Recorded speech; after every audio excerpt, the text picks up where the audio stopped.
morning, evening, or afternoon, everybody. It's Kaghoe coming at you with another video. So today, I've been doing a lot of research because I really wanted to get this one right. You know, our Phase 4 one, we killed it. Our Phase 5 one, we had to make 3 times to really nail it and get everything out there.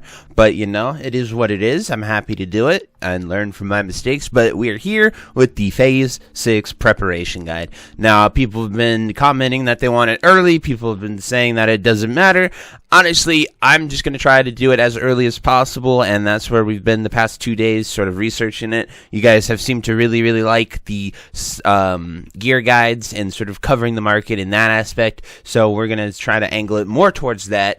But anyway, Phase 6. So it is Naxxramas. It is actually the current patch we're on right now. It's just they haven't released anything for it, of course, being 1.13. And pretty much that's what it's been in the entire Classic experience. They've just withheld the content and released it like normal.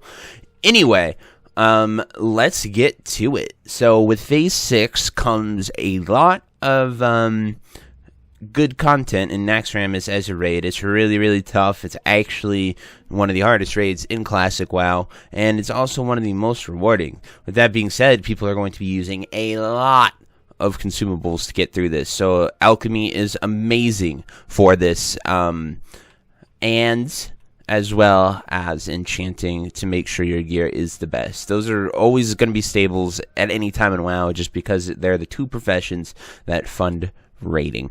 As well as that, you also get some new awesome shoulder enchants, which are great because you can use them as any class. They're not just restricted to your class, which is pretty nice. When we look to these fights, the first things that are actually you're going to use are going to be greater frost protection potions and greater shadow protection potions. These are the two ones that you're going to need a lot of in Nax for specific encounters. Greater frost protection is a recipe that you can get over in Winter Spring. Killing frost mauled giants. They're going to be right here in the Frost Whisper Gorge. You just kill the giants and they have a 6% chance to drop this recipe. Right now, it takes an elemental water and a dream foil, and these are a joke as far as how much they sell for, and the greater frost pots are selling for 2 gold on my server.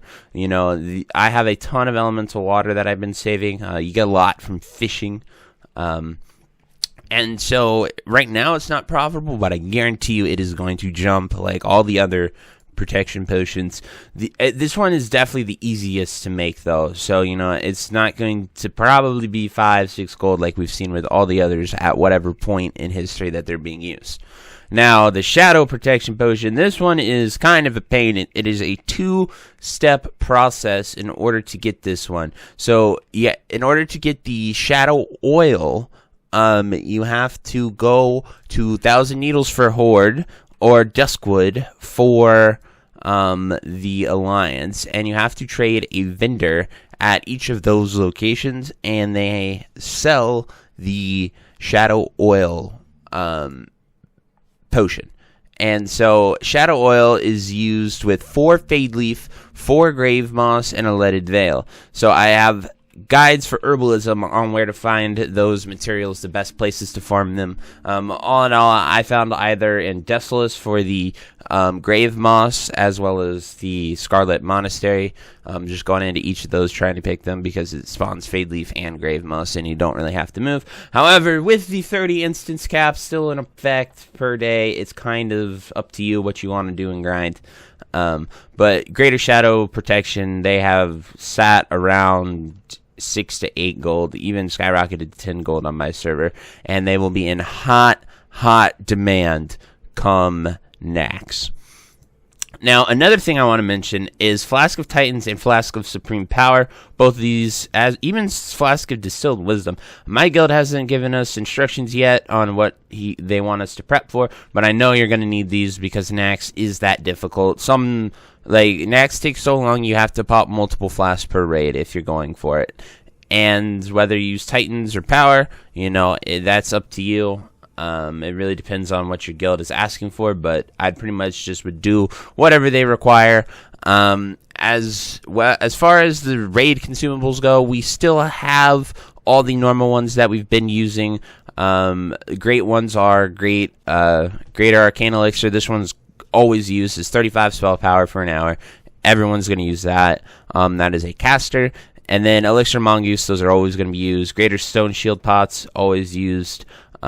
Just things like that, and Major Mana Pots, of course, always used. However, in order to make these, it's kind of, you're making them at a loss because of Dire Maul Tribute. Honestly, if you really, really want to farm these, I would make a Hunter, learn DM Tribute runs. I have a comprehensive guide from my friend Puntar that if you're curious on how to do that, you can check that one out too. But anyway, other than that, we have one final thing to go, and this is actually something we have mentioned before, and that is going to be the most bestest favorite recipe that I think I have mentioned like 18 times throughout all these guides. Phase 5, Phase 6, and that is going to be our Greater Fire Power Potion. So this is farmed over here, and the recipe is farmed here at the Searing Gorge. You kill Dark Iron Dwarves. It does not come available until Phase 5, so be very wary of that. And once it's out, you can get it with Fire Bloom, Fire Oil. In all the Phase 5 coverage, I've covered every single spot you can get Fire Bloom. I've covered every single spot to get the Fire Oil just from fishing.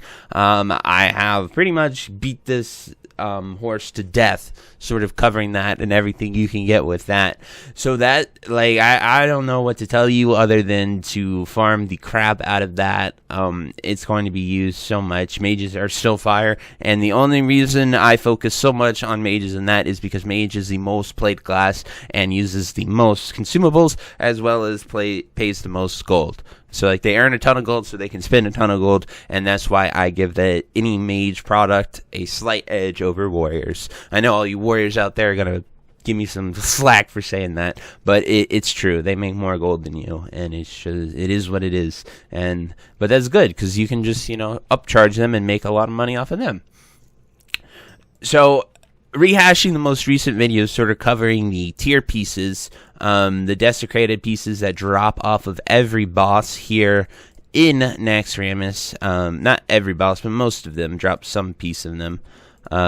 These desecrated things, whatever you are. It's actually broken up into sort of tiers. Warrior and Rogue share one, Priest, Mage, Warlock share one, and then we have Paladin, Hunter, Shaman, Druid. But that's just because Paladin and Shaman can only be on one faction, so it's 3-3-2, and it just has to be that way. The tokens look like 4, but since Pallies and Shaman can't be on the other faction, it doesn't matter until Burning Crusade, which by then you probably won't be raiding Nax too often, unless you're going for a Tish. But anyway, those things take Mooncloth, Rugged Hide, the scraps which drop off of the trash here in Nax. Whatever one you are is what the scrap goes for. So if you wear cloth, you want the cloth scrap.